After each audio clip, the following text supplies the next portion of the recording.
Bonjour, bienvenue sur Argus.fr. On découvre aujourd'hui une nouveauté majeure de 2016, la deuxième génération du Peugeot 3008. C'est parti, suivez-moi. Levons le voile sur le nouveau SUV Peugeot. La première chose qui frappe sur ce nouveau Peugeot 3008, c'est son style viril. C'est un vrai SUV. On a un capot plat, une calandre quasi verticale et puis un bouclier très dessiné, calandre en V, des lignes très marquées, ici, et des détails design très intéressants avec une continuité du phare et ici une baguette chromée qui va jusqu'au niveau du pare-brise.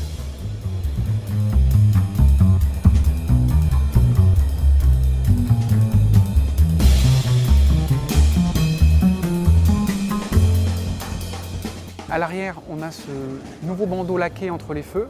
C'est la nouvelle signature de la partie arrière de toutes les nouvelles Peugeot. Ça peut évoquer de manière un peu lointaine le bandeau strié qu'il y avait sur les 205, les 405 et les 309. Et puis surtout, d'un point de vue design, ça permet d'agrandir visuellement la lunette arrière en donnant l'impression que celle-ci descend jusque-là. Donc Peugeot cultive à la fois l'art de la nostalgie et aussi du trompe-l'œil. C'est du bel ouvrage.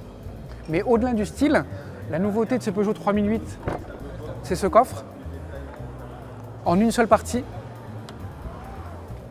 Oubliez la tablette rabattable qu'il y avait dans l'actuel. Là maintenant, on va à l'essentiel. On a un volume de coffre beaucoup plus grand, un double fond, une banquette rabattable de tiers 1 tiers avec la même modularité que sur une 2008. Peugeot a vraiment axé le côté familial. C'est plus pratique.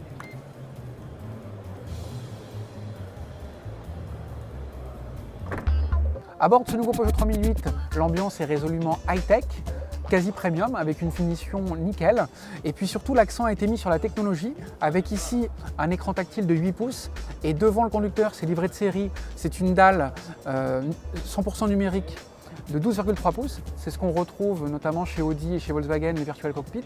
Donc le Peugeot 3008 a de bonnes références et il place la barre très haut. Et puis on note aussi une chose très importante, c'est que Peugeot a retenu la leçon. On a des touches d'accès direct à chacune des fonctions, je pense particulièrement à la climatisation, à laquelle on accède en appuyant ici.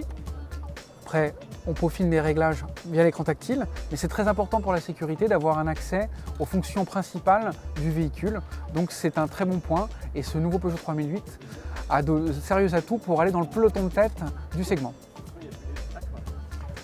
On a plus de place à l'arrière du nouveau Peugeot 3008 parce que le véhicule est plus long de 8 cm, il y a plus d'espace au niveau de l'empattement, donc ça permet d'un usage davantage familial. Mais l'inconvénient, c'est que le toit en verre de la première génération est plus étroit, plus court, parce qu'en fait, il doit s'ouvrir. Et puis en même temps, on a aussi une surface vitrée qui est quand même plus étroite. Ça, c'est le revers de la médaille, la rançon du style. Donc on ne peut pas tout avoir. Plus SUV, plus viril, plus familial, plus grand et plus high-tech. Le nouveau Peugeot 3008 qui sera commercialisé au mois d'octobre laisse encore deux interrogations. Sera-t-il plus vendu que l'actuel, qui a déjà été un succès commercial, et aussi plus cher?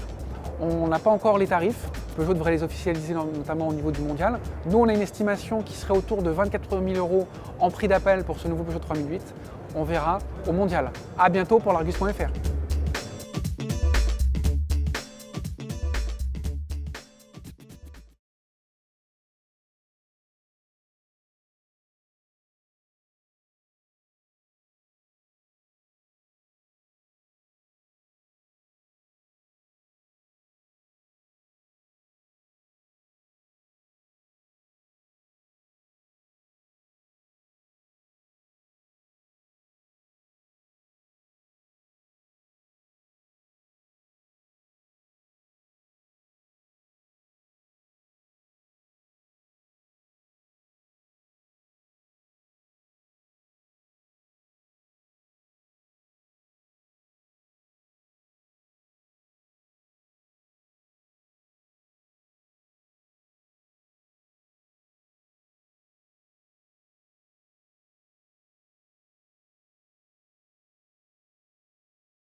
Voici la nouvelle signature stylistique des modèles Peugeot, à savoir ces feux à 3 griffes verticales avec un bandeau laqué entre les feux.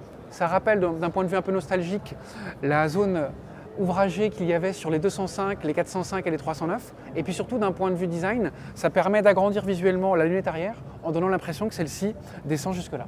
Donc Peugeot cultive à la fois l'art de la nostalgie et aussi du trompe-l'œil, c'est du bel ouvrage.